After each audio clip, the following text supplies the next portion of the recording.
President Obama could be under more pressure than ever to produce an effective new jobs proposal this week after Friday's bad unemployment report. CBS News senior White House correspondent Bill Plante has the latest on the president's plans. Bill, good morning to you. Good morning to you, Jeff. The president will be in Detroit this Labor Day, and unemployment there is about 14%. That's 5 points above the national average.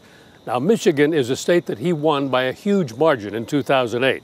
But today, things are not looking as good, particularly on the jobs front.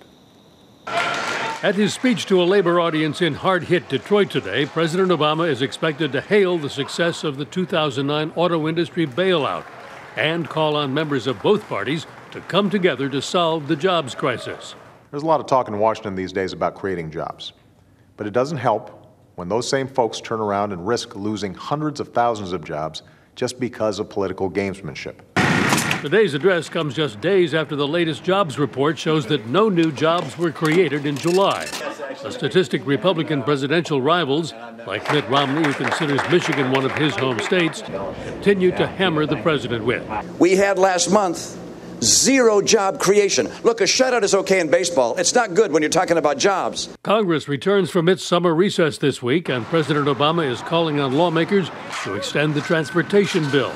The White House claims that failure to pass the legislation will mean thousands of construction jobs will be lost. That makes no sense, and it's completely avoidable.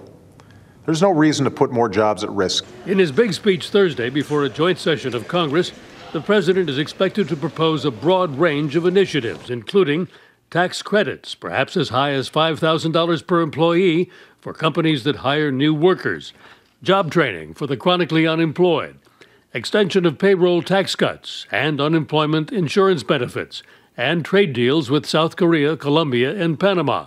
But Republicans in Congress and Republican presidential candidates suggest that whatever the president proposes, they're not likely to go along. The principles that I adopt are permanent fixes rather than temporary gimmicks like we've seen from the president, and also private sector solutions versus government solutions. The White House says that the job growth incentives that the president will propose on Thursday are more than temporary gimmicks. Officials here have raised expectations for the speech. And though there's probably nothing that the president could say that would satisfy many Republicans, the question is whether his ideas will be big enough to satisfy members of his own party and the independents in the middle. Jeff? Bill Plante at the White House, thanks.